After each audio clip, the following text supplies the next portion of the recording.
नमस्कार, हिमाचल समाचार में आपका स्वागत है। आज के मुख्य समाचार। मुख्यमंत्री ने दी प्रदेशवासियों को नवरात्रि उत्सव की बधाई। शारदीय नवरात्रि पर मुख्यमंत्री ने तारा देवी मंदिर में की पूजा अर्चना। मुख्यमंत्री ने कहा, हिमाचल में पहली बार एफडीआर तकनीक से बनेंगी सड़कें। प्रधानमंत्री ग्राम सड़क योजना में 666 किलोमीटर सड़कों के निर्माण में होगा एफडीआर तकनीक का उपयोग। मुख्यमंत्री ने उपायुक्तों को अनाथ बच्चों को 7 नवंबर से पहले प्रमाण पत्र जारी करने के दिए निर्देश। मुख्यमंत्री सुख आश्रय योजना के तहत 4 करोड़ 68 लाख रुपए के लाभ हस्तांतरित। सरकार के प्रयासों से जनजातीय क्षेत्रों का हो रहा तीव्र विकास। और अब समाचार विस्तार से। मुख्यमंत्री ठाकुर सुखविंदर सिंह सुक्खू ने शारदीय नवरात्रि की प्रदेशवासियों को बधाई देते हुए कहा कि ये त्योहार सभी के जीवन में सुख, समृद्धि और नव उत्साह लेकर आए। मां भगवती प्रदेश के लोगों को मानसून के दौरान आई आपदा से उभरने की शक्ति प्रदान करे तथा मां के आशीर्वाद से हम जीवन की हर बाधा को पार करेंगे। मुख्यमंत्री ठाकुर सुखविंदर सिंह सुक्खू ने अपनी धर्मपत्नी श्रीमती कमलेश ठाकुर के साथ शारदीय नवरात्रि के अवसर पर आज शिमला के तारा देवी मंदिर में पूजा अर्चना की। इस अवसर पर उन्होंने प्रदेश की खुशहाली और प्रदेशवासियों की सुख समृद्धि की कामना की। मुख्यमंत्री ने मंदिर परिसर का अवलोकन भी किया और श्रद्धालुओं की सुविधा के लिए इसमें और सुधार के निर्देश दिए। मुख्यमंत्री ने तारा देवी सड़क मार्ग को चौड़ा करने और इसमें सुधार के लिए 50 लाख रुपए प्रदान करने की घोषणा की। उन्होंने कहा कि यहां आने वाले श्रद्धालुओं की सुविधा के लिए मूलभूत सुविधाएं और अधोसंरचना का विकास किया जाएगा। मुख्यमंत्री ठाकुर सुखविंदर सिंह सुक्खू ने शनिवार देर सायं लोक निर्माण विभाग के अधिकारियों के साथ प्रधानमंत्री ग्राम सड़क योजना की समीक्षा बैठक की अध्यक्षता करते हुए कहा कि हिमाचल प्रदेश में पहली बार सड़कों का निर्माण फुल डेप्थ रेक्लेमेशन तकनीक पर किया जाएगा। मुख्यमंत्री ने प्रधानमंत्री ग्राम सड़क योजना के अंतर्गत बनने वाली सड़कों में इस तकनीक का उपयोग करने के निर्देश लोक निर्माण विभाग को दिए। शुरुआती चरण में विभिन्न जिलों में 666 किलोमीटर सड़कों का निर्माण इस तकनीक से किया जाएगा। राज्य सरकार प्रदेशवासियों को बेहतर सड़क सुविधा उपलब्ध करवाने के लिए प्रतिबद्धता के साथ कार्य कर रही है। मुख्यमंत्री ने कहा कि उत्तर प्रदेश, बिहार व असम के बाद हिमाचल प्रदेश एफडीआर तकनीक का इस्तेमाल कर सड़क निर्माण करने वाला देश का चौथा राज्य बनने जा रहा है। इस तकनीक से सड़कें ज्यादा टिकाऊ बनती है और वाहनों के लिए भी ये सड़कें बेहतर है।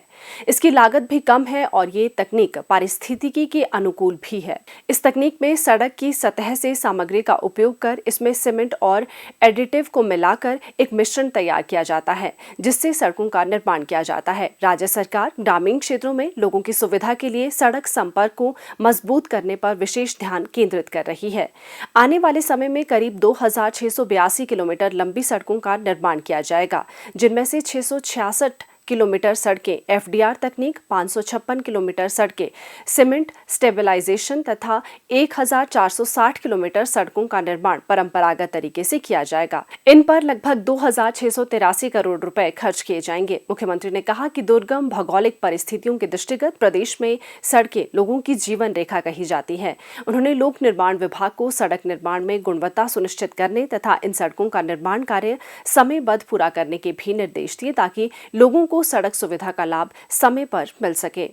मुख्यमंत्री ठाकुर सुखविंदर सिंह सुक्खू ने प्रदेश के सभी उपायुक्तों को मुख्यमंत्री सुख आश्रय योजना के प्रभावी कार्यान्वयन के लिए इस वर्ष 7 नवंबर तक अनाथ बच्चों को समयबद्ध प्रमाण पत्र जारी करने के निर्देश दिए हैं। उन्होंने कहा कि राज्य सरकार की इस महत्वाकांक्षी योजना के अंतर्गत प्रदेश के 4000 से अधिक अनाथ बच्चों को सहायता प्रदान की जा रही है। सरकार द्वारा अनाथ बच्चों को चिल्ड्रन ऑफ द स्टेट के रूप में नामित करते हुए उनके लिए कानून बनाया गया है, जिससे सरकार की उनके अभिभावक के रूप में कानूनी जिम्मेवारी निर्धारित की गई है। प्रदेश सरकार अनाथ बच्चों को अभी तक 4 करोड़ 68 लाख रुपए के वित्तीय लाभ प्रदान कर चुकी है। योजना के तहत बाल देखभाल संस्थानों में रहने वाले 1199 बच्चों को लाभान्वित करने के उद्देश्य से 1 करोड़ 12 लाख रुपए की राशि हस्तांतरित की गई है। ये राशि जिला बाल संरक्षण अधिकारी के साथ संयुक्त रूप से आरडी खातों में जमा की गई है। इसके अंतर्गत 14 वर्ष तक की आयु के बच्चों को 1 1000 रुपए प्रति माह और 15 से 18 वर्ष की आयु के बच्चों को 2500 रुपए प्रति माह राज्य सरकार द्वारा प्रदान किए जाएंगे। इसके अलावा 48 लाभार्थियों को उनकी उच्च शिक्षा प्राप्त करने के लिए संस्थागत शुल्क 15,52,000 रुपए तथा प्रति व्यक्ति 4,000 रुपए प्रति माह की दर से व्यक्तिगत खर्च के लिए 11,52,000 रुपए की वित्तीय सहायता प्रदान की गई है।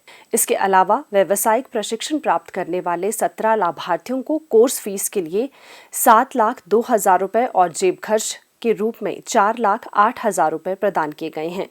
एक पात्र को कौशल विकास पाठ्यक्रम के लिए 17,500 रुपए प्रदान किए गए हैं। इसके अलावा औद्योगिक प्रशिक्षण संस्थानों में व्यावसायिक प्रशिक्षण पाठ्यक्रम के अंतर्गत प्रशिक्षण प्राप्त करने वाले बाल देखभाल केंद्रों के 62 बच्चों को संस्थान की फीस के रूप में 15,66,000 रुपए और जेब खर्च के रूप में 14,88,000 रुपए प्रदान किए गए हैं। राज्य सरकार मुख्यमंत्री सुख आश्रय योजना के माध्यम से वंचित बच्चों को आत्मनिर्भर बनाने के लिए प्रतिबद्ध है। इन बच्चों को घर बनाने के लिए वित्तीय सहायता और 3 बिस्वा जमीन प्रदान की जा रही है। इसके अतिरिक्त इनके लिए हवाई किराया और 3 सितारा होटलों में रहने की सुविधा के साथ शैक्षणिक भ्रमण प्रायोजित किए जा रहे हैं।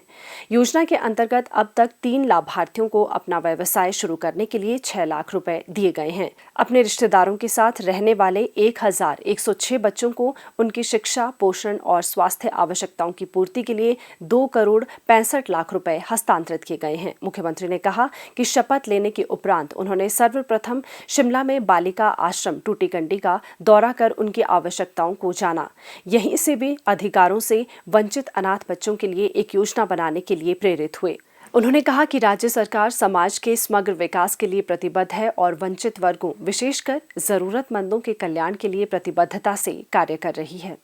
भगवान शिव की भूमि चंबा अपने अनछुए सौंदर्य और विविध जलवायु के लिए प्रसिद्ध है। सरकार अनछुए पर्यटन गंतव्यों के साथ साथ जलवायु विविधता का उपयोग कर यहां बेमौसमी सब्जियों के उत्पादन को बढ़ावा प्रदान कर रही है। जिला चंबा के विकास खंड सलोनी में बेमौसमी सब्जियों की खेती की अपार संभावनाएं हैं। इसके साथ विकास खंड भटियात, विकास खंड तीसा, महला, सलोनी, भरमौर व पांगी के क्षेत्रों में जलवायु विविधता का उपयोग कृषि की उपज बढ़ाने के लिए किया जा रहा है। जिला चंबा के किसान बेमौसमी सब्जी उगाकर अपनी आमदनी को बढ़ा रहे हैं। जिला चंबा के लगभग 2200 हेक्टेयर क्षेत्रफल में सब्जी उत्पादन किया जाता है। विकास खंड सलोनी, तीसा व पांगी में अधिकतर क्षेत्रों में बेमौसमी सब्जियों का उत्पादन होता है। मटर, टमाटर और फ्रासबीन यहाँ की मुख्य नकदी फसलें हैं। लगभग 32,000 क्विंटल मटर, 7500 क्विंटल फ्रासबीन, 4400 क्विंटल टमाटर, 3400 क्विंटल फूल गोभी व बंद गोभी का विपणन प्रदेश के दूसरे जिलों व पड़ोसी राज्यों को किया जाता है। अगस्त और सितंबर महीने में भी यहाँ के किसान को बेमौसमी मटर, फ्रासबीन, गोभी, मूली व पालक के अच्छे दाम मिलते हैं। सरकार द्वारा विभिन्न योजनाओं के माध्यम से 100% अनुदान पर दूर दराज के नालों से पानी को किसानों के खेतों तक पहुंचाया जा रहा है। किसानों ने पानी को एकत्रित करने के लिए खेतों में जल भंडारण टैंक बनाए हैं। क्षेत्र में स्थापित सूक्ष्म सिंचाई योजनाओं का फायदा किसानों को मिल रहा है। लगभग 2000 हेक्टेयर क्षेत्र पर सूक्ष्म सिंचाई सुविधाएं स्थापित की गई हैं। 165 लाख रुपए से स्थापित सिंचाई योजनाओं से किसानों के हर खेत तक पानी पहुंच रहा है और लहलाती फसलें किसानों के परिश्रम की गवाह बन रही है।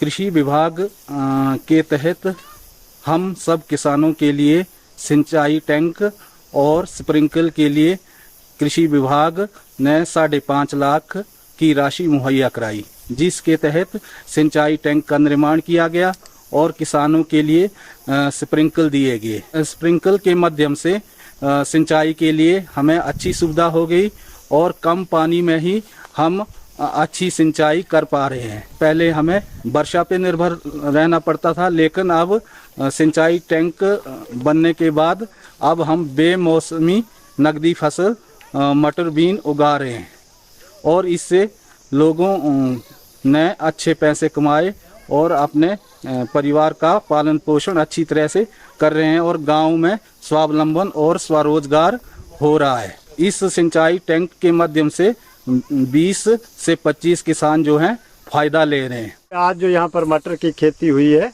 वो कृषि विभाग के अनुदान और हिमाचल सरकार की ही देन है, क्योंकि यहाँ पर पानी का कोई सोर्स नहीं था। अब जब हमें स्प्रिंकलर अनुदान में मिले तो इसके बाद हमारी फसल की जो पैदावार है वो 2 गुना बढ़ चुकी है, 2 से 3 गुना बढ़ चुकी है। और हमें बेमौसमी सब्जियों के दाम भी अच्छी तरह से मिल रहे हैं।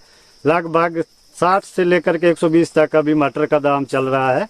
और बीन्स हमने बेची है 70-80 रुपए किलो के रेट से बेची है। तो ये सारी देन जो हिमाचल सरकार और कृषि विभाग की है, मैं बहुत बहुत धन्यवाद करता हूँ। हिमाचल समाचार देखने के लिए सब्सक्राइब करें यूट्यूब चैनल हिमाचल समाचार, फॉलो करें x@dprhp, लाइक करें Facebook page information and public relations department Himachal Pradesh, follow करें इंस्टाग्राम @DIPR हिमाचल, विजिट करें वेबसाइट www.himachalpr.gov.in। इस अंक में इतना ही, कल फिर होगी मुलाकात। दीजिए इजाजत, नमस्कार।